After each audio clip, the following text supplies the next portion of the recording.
Olá! Hoje a gente vai fundo para dissecar a anatomia de um cyberataque moderno. E para isso a gente precisa primeiro repensar o que é um malware. Vamos esquecer aquela ideia de um simples vírus, tá? O que a gente vê hoje são operações. Operações complexas com vários estágios, tudo planejado para ser invisível e, claro, devastador. É exatamente isso. Pode apagar da mente a imagem de um vírus agindo sozinho.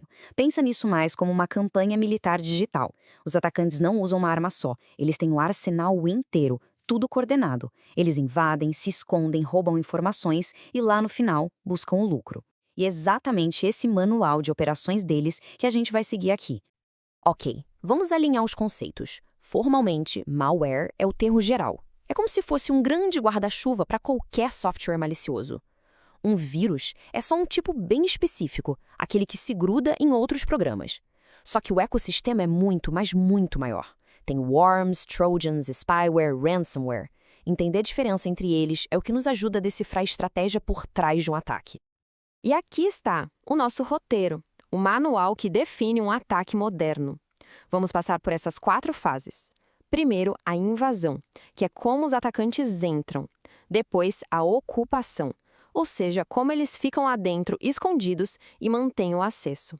Aí vem o roubo, focado em pegar o que tem valor. E, por último, o pagamento, que é quando todo esse esforço vira dinheiro no bolso deles.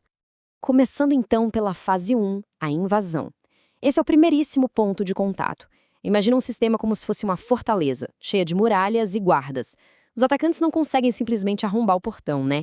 Eles precisam de um jeito esperto para passar pelas defesas. E uma das táticas mais clássicas para isso é o cavalo de Troia. É igualzinho à lenda grega. Ele chega parecendo um presente, um anexo de e-mail que parece super importante, um software que dizem ser gratuito, uma atualização de segurança urgente. Ele depende totalmente de enganar uma pessoa para que ela mesma abra os portões. O Trojan em si pode não ser a arma final, mas ele é o veículo que bota todo o exército invasor para dentro da fortaleza. Agora, o que é impressionante nesse caso é ver como os Trojans evoluíram. No ataque da SolarWinds, eles não enganaram uma única pessoa. Eles enganaram a cadeia de suprimentos de software inteira. O malware foi inserido numa atualização legítima, distribuída por uma empresa de confiança. Milhares de clientes instalaram a tal atualização e, junto com ela, um backdoor direto para os seus sistemas. Foi genial do ponto de vista do ataque. Então, a diferença estratégica aqui é crucial. O Trojan precisa de um convite. Ele depende da psicologia humana, da engenharia social.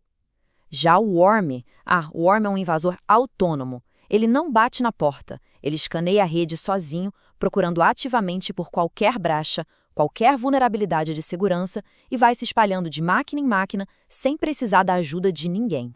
Uma vez lá dentro, o jogo muda totalmente. A gente entra na fase 2, a ocupação. Agora, o objetivo do atacante não é fazer barulho. Pelo contrário, é criar raízes de forma bem silenciosa e permanente, para garantir que ele possa voltar quando bem entender. E para fazer isso, eles instalam um backdoor. É, literalmente uma porta dos fundos secreta no sistema. Ela ignora todas as fechaduras, todos os alarmes, ou seja, os processos normais de autenticação. Isso permite que o atacante entre e saia sem ser notado, mantendo o controle total do ambiente. E aqui está uma sacada brilhante de como eles resolvem um problemão. Qual o problema? Firewalls são excelentes para bloquear conexões suspeitas que vêm de fora para dentro. A solução? Não tente entrar. Em vez disso, o malware, que já está lá dentro da rede, inicia uma conexão de saída para o servidor do atacante.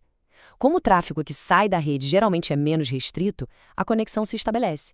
E pronto, o atacante ganha um shell, um terminal de comando remoto, passando direto pelas defesas do firewall.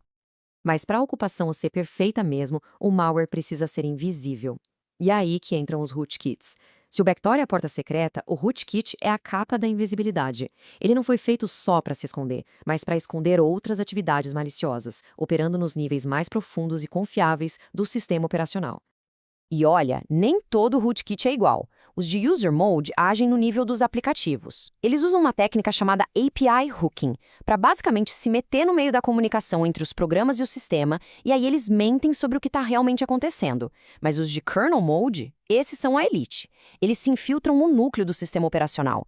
Eles não só enganam o sistema, eles reescrevem as regras do jogo, manipulando as estruturas do kernel para tornar seus arquivos e processos totalmente invisíveis. Com o controle estabelecido e a presença completamente oculta, o atacante passa para a fase 3, o roubo. Agora é a hora de coletar o que tem valor. Aquela ocupação silenciosa permitiu que eles mapeassem todo o ambiente, então agora eles sabem exatamente onde o procurar. Uma das ferramentas mais diretas para isso é o Keylogger. Ele é um tipo de spyware bem especializado com uma função muito simples: gravar tudo que é digitado.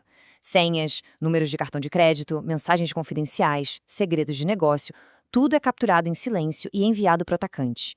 É uma espionagem assim simples na sua lógica, mas devastadoramente eficaz.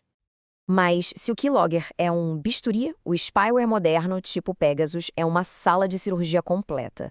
Ele é o auge da espionagem digital. Ele consegue infectar um celular sem que a pessoa precise clicar em absolutamente nada. Uma vez lá dentro, o aparelho vira um espião 24 horas por dia, 7 dias por semana. Ele não só captura o que é digitado, ele liga a câmera e o microfone, lê mensagens mesmo criptografadas, rastreia a localização em tempo real e rouba todos os dados do aparelho. É simplesmente o controle absoluto. E isso nos leva ao ato final, a fase mais visível e barulhenta do ataque. Fase 4, o pagamento. Todo aquele trabalho de invasão, ocupação e roubo culmina aqui, no momento em que os atacantes convertem o acesso e os dados que eles roubaram em dinheiro vivo. E quando a gente fala de monetização hoje em dia, a arma principal é o ransomware. Para ter uma ideia da escala do estrago, basta olhar para este número: 4 bilhões de dólares. Esse foi o prejuízo estimado do WannaCry lá em 2017. Ele se espalhou como um worm e simplesmente paralisou hospitais, empresas e governos no mundo inteiro. Isso mostra bem o poder financeiro e destrutivo do golpe final. E as táticas de extorsão evoluíram de uma forma brutal. No começo, o ransomware só criptografava os arquivos. Se a vítima tivesse um backup, ótimo, era só restaurar e ignorar a ameaça. Aí os criminosos criaram a dupla extorsão. Além de criptografar, eles roubam os dados e ameaçam publicá-los. Agora, mesmo com o backup, a pressão para pagar é imensa.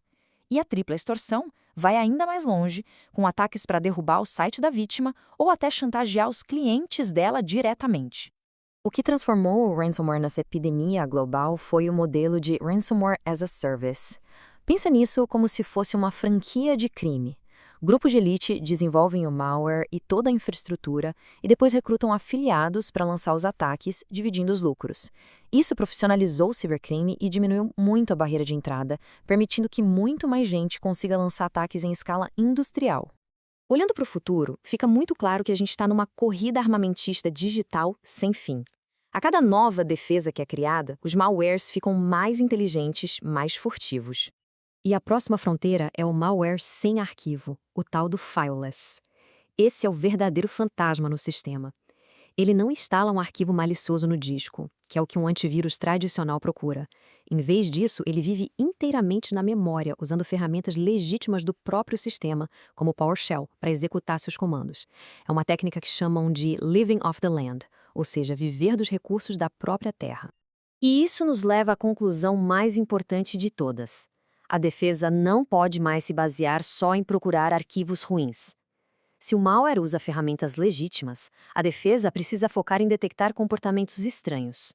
A pergunta não é mais o que é este arquivo, e sim por que o meu editor de texto está tentando se conectar à internet e executar comandos. A defesa moderna é sobre análise de comportamento. E isso nos deixa com uma pergunta para o futuro. Se o malware pode se esconder à vista de todos, usando as ferramentas do sistema contra o próprio sistema, o que vem a seguir?